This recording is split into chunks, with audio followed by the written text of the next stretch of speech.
ರಾಜ್ಯ ಸರ್ಕಾರ ಕಳೆದ 3 ವರ್ಷಗಳಿಂದ ಗುತ್ತಿಗೆದಾರರಿಗೆ ಪಾವತಿಸಬೇಕಿದ್ದ 37,370.76 ಕೋಟಿ ಬಾಕಿ ಉಳಿಸಿಕೊಂಡಿರುವುದರಿಂದ ಕುಟುಂಬಗಳು ಕಣ್ಣೀರಲ್ಲಿ ಕೈತೊಳೆಯುವಂತಾಗಿದೆ. ಪರಿಣಾಮವಾಗಿ ಮಾರ್ಚ್ 6ಕ್ಕೆ ಬೃಹತ್ ಪ್ರತಿಭಟನೆ ಹಮ್ಮಿಕೊಳ್ಳಲಾಗಿದೆ ಎಂದು ಕರ್ನಾಟಕ ರಾಜ್ಯ ಗುತ್ತಿಗೆದಾರರ ಸಂಘದ ರಾಜ್ಯಾಧ್ಯಕ್ಷ ಆರ್ ಮಂಜುನಾಥ್ ರಾಜ್ಯ ಸರ್ಕಾರಕ್ಕೆ ಎಚ್ಚರಿಕೆ ನೀಡಿದ್ದಾರೆ.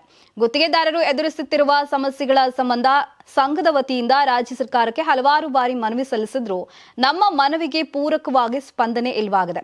2021ರಿಂದ 2022, 2022ರಿಂದ 2023, 2023ರಿಂದ 2024ರವರೆಗೆ ಹಣ ಬಿಡುಗಡೆಯಾಗದೆ ಗುತ್ತಿಗೆದಾರರು ತುಂಬಾ ತೊಂದರೆ ಅನುಭವಿಸುವಂತಾಗಿದೆ.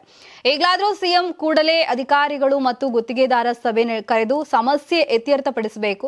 ಇಲ್ಲದಿದ್ದರೆ ಮಾರ್ಚ್ 6ಕ್ಕೆ ಬೆಂಗಳೂರಿನ ಫ್ರೀಡಂ ಪಾರ್ಕ್ನಲ್ಲಿ ಕರ್ನಾಟಕ ರಾಜ್ಯ ಗುತ್ತಿಗೆದಾರರ ಸಂಘದಿಂದ ಪ್ರತಿಭಟನೆ ನಡೆಸಲಾಗುವುದು.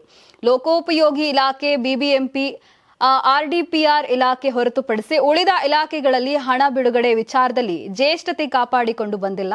ಹೊರ ರಾಜ್ಯದ ಬಲಾಢ್ಯ ಗುತ್ತಿಗೆದಾರರು ಪಾರದರ್ಶಕತೆ ಕಾಯ್ದೆಯನ್ನ ಉಲ್ಲಂಘನೆ ಮಾಡಿಕೊಂಡು ಮಂತ್ರಿಮಂಡಲದ ಅನುಮೋದನೆ ಪಡೆದು ಪ್ಯಾಕೇಜ್ ಟೆಂಡರ್ಗಳನ್ನ ಪಡೆಯುತ್ತಾ ಬಂದಿದ್ದಾರೆ. ಇದರಿಂದ ಕರ್ನಾಟಕ ರಾಜ್ಯದ ಸಣ್ಣ ಮತ್ತು ಮಧ್ಯಮ ವರ್ಗದ ಗುತ್ತಿಗೆದಾರರಿಗೆ ಅನಾನುಕೂಲವಾಗಿರುತ್ತದೆ. ಇದನ್ನ ಮುಖ್ಯಮಂತ್ರಿಗಳೇ ಸರಿಪಡಿಸಬೇಕೆಂದು ಆಗ್ರಹಿಸಿದ್ದಾರೆ.